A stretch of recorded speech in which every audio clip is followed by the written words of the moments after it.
बिहार के एक बार फिर से देश के नंबर 1 पहुंचा हुआ। जब ये कहते हैं बिहारी, इसके पीछे इनकी क्या थिंकिंग है? ये गाली है नीचे दिखाने के लिए। टीचर्स की जो क्वालिटी है वो बद से बदतर हो चुकी है। बिहार को बनाया नहीं जा रहा है। सिस्टमेटिक अटैक हुआ है बिहार के छात्रों पे।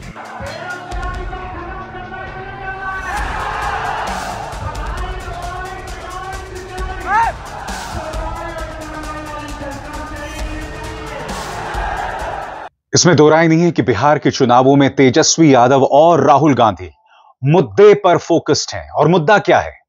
मुद्दा है बिहार का युवा।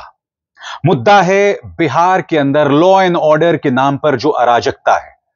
मुद्दा है वहां के आम जनमानस से जुड़े जो विषय हैं। मगर दूसरी तरफ भारतीय जनता पार्टी वही पुराना राग अलाप रही है।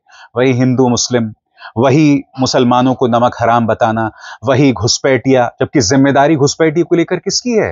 अमित शाह को लेकर है। आज देखा जाए बिहार के युवाओं में नौकरी को लेकर तेजस्वी का ये जो ऐलान है वो किस तरह से गूंज रहा है। ये वीडियो देखिए दोस्तों। आरजेडी ने अपने ट्विटर हैंडल पर, अपने सोशल मीडिया हैंडल एक्स पर इसे पेश किया है। ये वीडियो बता रहा है कि तेजस्वी को लेकर जमीन पर किस तरह की प्रतिक्रिया मिल रही है।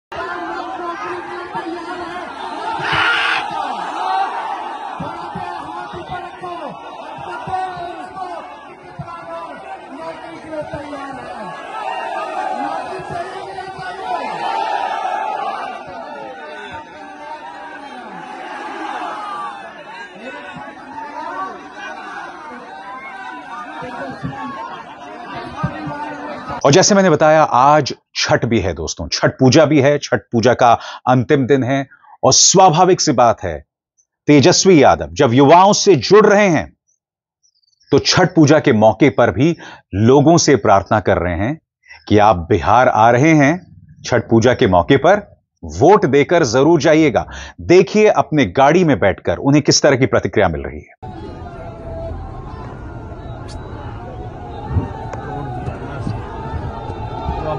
टाइम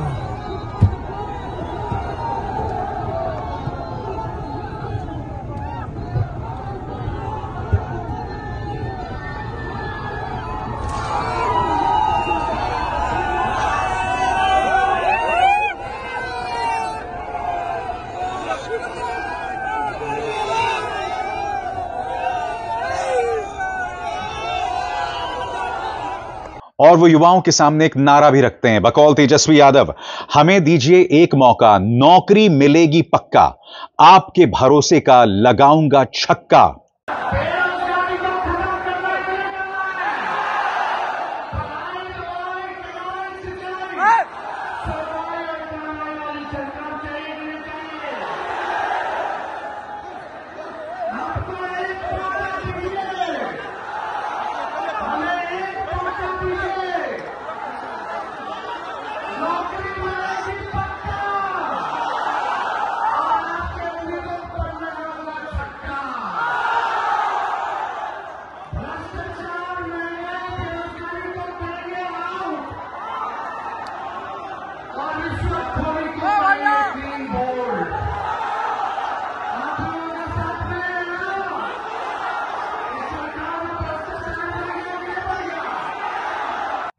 बड़ा प्रश्न, क्या तेजस्वी यादव ये छक्का मार पाएंगे या बाउंड्री पर कैच आउट हो जाएंगे? क्योंकि तेजस्वी यादव की मुश्किल बहुत बड़ी है। उनका मुकाबला भारतीय जनता पार्टी के साथ है, उनके पूरे प्रचार तंत्र के साथ है, जिससे जीतना कई बार नामुमकिन रहा है।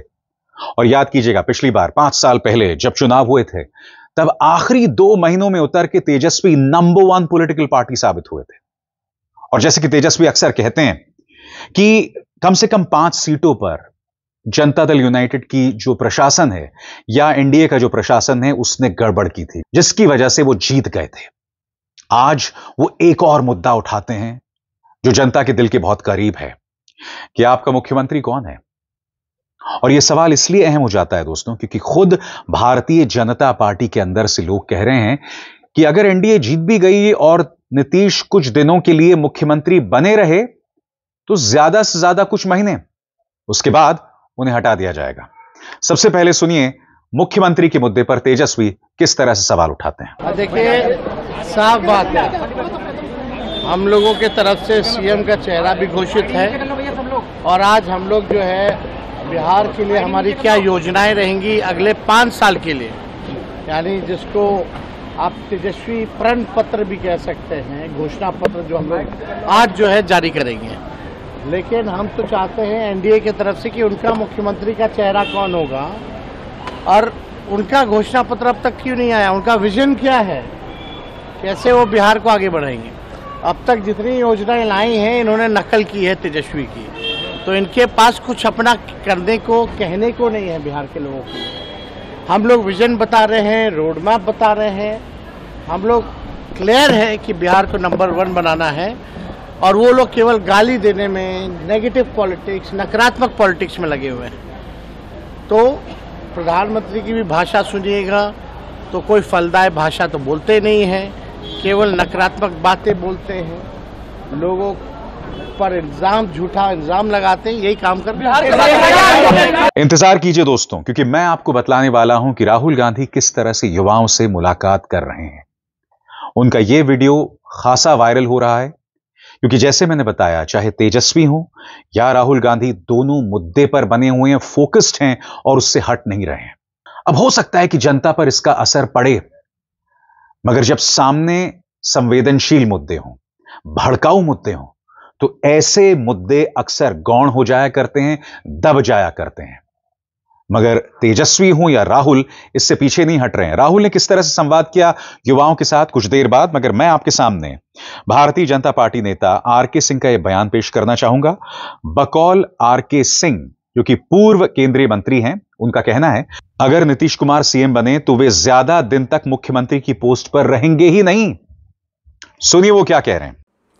तो नीतीश जी हैं, भारतीय जनता पार्टी कहती है कि हम लोग नीतीश जी के नेतृत्व में चुनाव लड़ रहे हैं। यह नहीं कह रहे हैं कि उसके बाद, चुनाव के बाद नीतीश जी ही मुख्यमंत्री होंगे, लेकिन यह समझा जा रहा है कि शायद चुनाव के बाद नीतीश जी ही मुख्यमंत्री होंगे। लेकिन नीतीश जी का स्वास्थ्य सही नहीं है, ये तेजस्वी भी यह बात कह रहे हैं, ये सही है, और जनसुराज भी यह बात कर रहा है, वो भी सही है। इनको अब याददाश्त नहीं रह गई है और कुछ से कुछ करते रहते हैं। तो ज़्यादा दिन ये मुख्यमंत्री रहे भी, अगर मुख्यमंत्री पुनः चुनाव के बाद बनाए भी गए भाजपा द्वारा, तो ज़्यादा दिन चलेंगे नहीं, उसके बाद भाजपा अपना मुख्यमंत्री बनाएगी। तो अब दोस्तों मैं आपको याद दिलाना चाहूंगा, अभी कुछ ही दिनों पहले उपेंद्र कुशवाहा और संजय झा, दोनों जनता दल यूनाइटेड के नेता, और उन्होंने कहा था, कहीं ना कहीं ये बात उन्होंने अमित शाह को भी सुनाई थी कि मुख्यमंत्री तो नीतीश कुमार थे, हैं और रहेंगे। अगर आप भूल गए हो तो मैं फिर से सुनाना चाहता हूं क्या कहा था उपेंद्र कुशवाहा और उसके बाद संजय झा ने। सुना जाए। कई बार मीडिया के बंधु पूछते रहते हैं कि बिहार का अगला मुख्यमंत्री इस चुनाव के बाद कौन बनेगा। मैं हाथ जोड़कर प्रार्थना करना चाहता हूं मीडिया के बंधुओं से भी, कृपा करके यह सवाल बिल्कुल मत पूछिएगा। नीतीश कुमार जी बिहार के मुख्यमंत्री थे, नीतीश कुमार जी बिहार के मुख्यमंत्री हैं और नीतीश कुमार जी बिहार के मुख्यमंत्री रहेंगे। इसमें कोई कंफ्यूजन की बात नहीं है, कहीं से कोई कंफ्यूजन की बात नहीं है। 100% जिस तरह से प्रत्येक दिन पूरब में सूरज का उगना निश्चित है, वैसे ही नीतीश कुमार का फिर से बिहार का मुख्यमंत्री बनना निश्चित है। मैं भी रिपीट करता हूं और आप भी बोलिएगा, नीतीश कुमार जी मुख्यमंत्री थे, नीतीश कुमार जी मुख्यमंत्री हैं और नीतीश कुमार जी मुख्यमंत्री रहेंगे। तो क्या ये कड़वाहट की एक वजह बन सकती है? क्या ये संदेश जनता में जा रहा है कि जहां तेजस्वी और राहुल गांधी मुद्दे पर बने हुए हैं, अपने तमाम विरोधाभास के बावजूद यहां पर इस बात को लेकर लड़ाई हो रही है कि अगला मुख्यमंत्री कौन होगा? सम्राट चौधरी अगर मुख्यमंत्री बनते हैं एनडीए की तरफ से, क्योंकि डेप्यूटी चीफ मिनिस्टर वही थे, तो आप जानते हैं उनका एक बहुत ही जबरदस्त और विवादास्पद इतिहास रहा है जिससे भुलाया नहीं जा सकता। बहरहाल ये तो बात की बात है दोस्तों। फिलहाल राहुल गांधी युवाओं से संवाद कर रहे हैं और मैं चाहूंगा आप इस वीडियो को देखिए। थोड़ा लंबा वीडियो है, मगर इससे पता चलेगा कि चाहे राहुल हो या तेजस्वी, लगातार युवाओं से संवाद कर रहे हैं और मुद्दों पर बने हुए। देखा जाए। आप में से कितने लोग सोचते हैं, जो आप दिल्ली में आए हो, आपकी चॉइस थी दिल्ली में आना या आप एक प्रकार से फोर्स हुए दिल्ली में आना? फोर्स्ड ही हैं सर। ठीक है, तो एक तो सबसे पहली वजह यह है कि वहाँ पर स्कूल्स की जो व्यवस्था है बहुत ख़राब है, बहुत बुरी हालत है। एक तो सरकारी स्कूल जितने हैं वहाँ पर अगर आप जाएंगे तो टीचर्स की जो क्वालिटी है वो बद से बदतर हो चुकी है। और जो वहाँ पर अगर 8वीं क्लास के बाद 10वीं क्लास में अगर कोई लड़की पढ़ने के लिए जाती है तो उसको 10वीं क्लास में जाने के बाद 11वीं क्लास में अगर उसको अपना एडमिशन लेना होता है तो फॉर्म के नाम पर 1200 रुपया आज भी लिए जाते हैं सरकारी स्कूल में, जबकि एक पैसा नहीं लगता उस फॉर्म का। और वहाँ का टीचर प्रिंसिपल ये कहता है कि अगर आप ये पैसे नहीं देंगे तो आपका एडमिशन नहीं लिया जाएगा। वहाँ से होता ये है कि वहाँ पर उनको ड्रॉप आउट करना पड़ता है। दूसरी चीज़ ये है कि हायर एजुकेशन की बात करेंगे तो हमारे बिहार में हायर एजुकेशन की ये हालत है कि 5 साल में BA होता है। मैं गोपालगंज बिहार से आता हूँ। हमारे यहाँ सारण कमिश्नरी में छपरा ज़िला आता है। छपरा में एक JP यूनिवर्सिटी है जहाँ पर 5 साल में BA कंप्लीट होती है। लोग कहते हैं आप छपरा से आपने BA किया है, अच्छा तब तो नौकरी नहीं मिलेगी। एक तो बेरोज़गारी की हालत पूरे देश में वैसी ही है। पूरा का पूरा सिस्टमेटिक अटैक हुआ है बिहार के छात्रों पे, ठीक है, जिसका इलाज मेरे ख्याल से सारी पॉलिटिकल पार्टीज़ को सोचने की ज़रूरत है। सर फोर्स है, अगर आपको बिहार में यही सुविधा मिल जाती तो आप खुशी से वहाँ रहते। हाँ, बिल्कुल सर। आपको क्या लगता है बिहार में हिंसा ज़्यादा है या दिल्ली में? हम देखते हैं बिहार में या यूपी में कैसे जाति के नाम पे फिजिकल वायलेंस हो रहा है, और जब हम दिल्ली आते पढ़ने के लिए कैंपस में, यहाँ पे हमारे साथ जो मेंटली वायलेंस हो रहा है, जो डिस्क्रिमिनेशन, हाँ, कि आप बिहार के हो, आप यहाँ क्यों आए, और आप सर, ऐसे हो, वो मतलब बिहारी वर्ड तो है ही हमें वो करने के लिए, नीचे दिखाने के लिए। बिहारी गाली का यूज किया जाता है यहाँ पे यूनिवर्सिटियों में। मतलब जब ये कहते हैं बिहारी, इसके पीछे इनकी क्या थिंकिंग है? जो नहीं आपने कहा जो वर्किंग क्लास, जो हमारे यहाँ के नौकर, कि हमसे नीचे हो। सर बिहारी ये आप सबको लगता है? Sir, there is one another issue I want to highlight, that is the negative profiling of the state of Bihar. जैसे कि मैं गया से आती हूँ, तो as we all know, Gaya ji is one of the hub for Buddhist cultural economy and everyone in Bihar knows about Gaya. लेकिन यही चीज़ जब मैं किसी दिल्ली में किसी को बोलती हूँ कि मैं गया से आती हूँ तो उन्हें पता ही नहीं है कि गया क्या है। गया जहाँ पे बुद्धा ने एनलाइटनमेंट, इग्नोरेंस है ना, इग्नोरेंस है, उनको पता ही नहीं है, क्योंकि वहाँ पे जितने फॉरेन टूरिस्ट आते हैं उतने गोवा जैसे जगह पे भी नहीं जाते हैं। इतना ज़्यादा फॉरेन टूरिस्ट का हमें देखने को मिलता है गया में, लेकिन इस पे सरकार ने कुछ भी काम नहीं किया। फिर और भी कई सारी ज़िले हैं बिहार में जिस पे बहुत काम किया जा सकता है। भागलपुर का सिल्क इतना फेमस है, मुजफ्फरपुर की लीची इतनी फेमस है, लेकिन वहाँ पे इंडस्ट्री सेटअप ही नहीं किए जा रहे। हर अगले इलेक्शन में आते हैं पॉलिटिकल लीडर्स और वो बोल देते हैं कि आपके अकाउंट में 10,000 चला जाएगा, आपके अकाउंट में इतना DBT डायरेक्ट बेनिफिट ट्रांसफ़र हो जाएगा, और इस तरीके से बिहार को एक लेबर सरप्लस स्टेट बना दिया गया है जहां से चीप रेट में आपको मजदूर मिलते रहेंगे। जैसे मैं अभी यात्रा में बिहार गया और मुझे क्या लग रहा था कि जितनी नेचुरल इंटेलिजेंस मैंने वहाँ देखी वो और कहीं नहीं, बट स्ट्रक्चर बिल्कुल फेल्ड है। एक साथ बिहार को बनाया नहीं जा रहा है। कैपेबिलिटी बहुत है सर, जो कैपेबिलिटीज़ है हमारी उसको भी अब ख़त्म किया जा रहा है। जैसे मैं आपको बताता हूँ कि बिहार में अगर आप मजदूरी दर देख लें, अगर एक मजदूर एक दिन का काम करता है तो उसको 400 साढ़े 400 रुपया मिल रहा है। अब बताइए कि क्या एक आदमी, जो एक परिवार है, उसका 400 साढ़े 400 रुपये में खर्च चल जाएगा एक दिन का? नहीं चल पाता है, जिसके कारण उसके जो बच्चे हैं उनको भी काम करना पड़ रहा है, और इसके कारण वो हायर एजुकेशन तो छोड़िए, प्राइमरी एजुकेशन भी नहीं ले पा रहे हैं। तो प्राइमरी एजुकेशन को ख़त्म करना, ये मतलब कि हमारी कैपेबिलिटीज़ को कम ही एक तरह से उस पर हमला करना है। ये मतलब कि केंद्र सरकार के द्वारा भी हो रहा है और राज्य सरकार के द्वारा भी, दोनों मिलकर ये कर रहे हैं। Privatisation of education, privatisation of health care, privatisation of public sector, इसके आप खिलाफ हैं या इसको सपोर्ट करते हैं?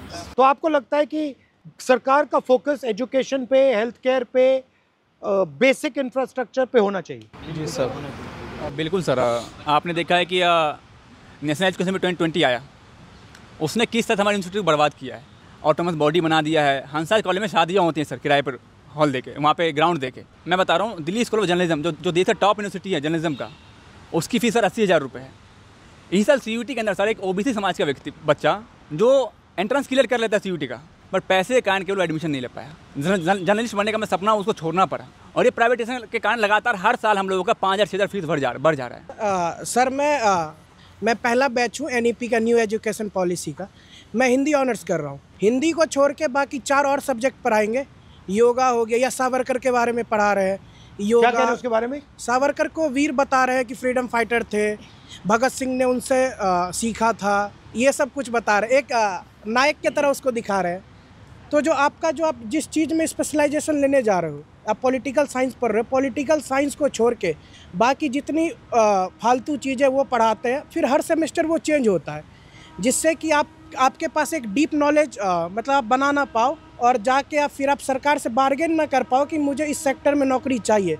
कि नॉलेज को डिस्ट्रॉय किया जा रहा है, बट इसलिए डिस्ट्रॉय किया जा रहा है कि आप अपना हक ना मानो, बिल्कुल ना मांगो। और ये जो डिस्क्रिमिनेशन है, ये होता कैसे करते? मतलब एक तो आपको सीधा कह दिया कि यार बिहारी हो, बट और सोफिस्टिकेटेड तरीके से भी होता है कि आपको मतलब जगह नहीं मिल रही है, जॉब नहीं मिल रहा है, इंटरव्यू में। सर मेरा भाई IIT दिल्ली में PhD कर रहा है, उसके किसी दोस्तों को पता चल गया कि वो PhD में IIT दिल्ली पहुंच गया, उससे दोस्ती तोड़ दिया सर, ना बात करना ना कुछ।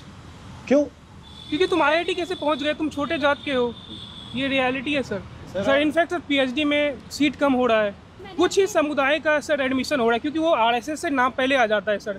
आपका सर नेट नहीं है, JRF नहीं है, फिर भी एडमिशन होगा, क्योंकि आपको लग रहा है ना कि RSS में से पूरा कैप्चर हो गया। सर पूरा सर आपका नेट JRF नहीं है, फिर भी आपका एडमिशन हो जाएगा। क्यों? क्योंकि आप RSS में हो। सर एक मेरा इशू था, जैसे कि हमने कास्ट डिस्क्रिमिनेशन पे बात किया, वाई नॉट की जो माइनॉरिटी डिस्क्रिमिनेशन खास करके मुस्लिम का हो रहा है सर, वो भी तो देखा जाए। बताओ कितने ज़्यादा एट्रोसिटीज़ हो रहे हैं, मॉब लिंच हो रहे हैं। अब बिहार में आप देखिए, जब से NDA की अभी सरकार थी ही, अब फिर से आई है, तो उसमें सर हमेशा मॉब लिंच होते जा रहा है। इवन आप पूरे कंट्री में देख सकते हैं सर, कितनी ज़्यादा मॉब लिंच हो रही है। हमेशा डर रहता है कि कब हम पे क्या हो जाए, कब बाहर हम निकल रहे हैं, ट्रेन में भी जाते हैं सर डर लगता है कि अगर कोई किसी को पता चले कि मुस्लिम है तो क्या हो जाएगा। हम एज ए स्टूडेंट जो दिक्कतें हमें हो रही है सर, ये हम बता नहीं सकते। बिहारी और दूसरा सबसे बड़ी बात मुस्लिम। तो आपको क्या लगता है दोस्तों, ऐसे में बाजी किसके पक्ष में? मैं चाहूंगा आप कमेंट सेक्शन में मुझे बताएं कि आगे इस वक्त कौन है। खासतौर से वो लोग जो बिहार के रहने वाले हैं, वो अपने आसपास देख रहे होंगे। दोस्तों आप जानते हैं इस मंच पर हम कोई भविष्यवाणी नहीं करते हैं कौन जीतने वाला है, मगर हां इस मंच पर जब लोगों की जुबान बिगड़ती है, जब लोग एजेंसीज का बेजा इस्तेमाल करते हैं, जब पूरा का पूरा चुनावी सिस्टम जो है वो पलट दिया जाता है एक पॉलिटिकल पार्टी के पक्ष में, वो मुद्दा मैं उठाता हूं। जब सत्ताधारी पार्टी अपनी धौंस में, अपनी एजेंसीज के सहारे विपक्ष को नोचना और क्रश कर देना चाहती है, वो मुद्दे मैं अपने मंच पर उठाता हूं। अविसार शर्मा को दीजिए इजाजत। नमस्कार।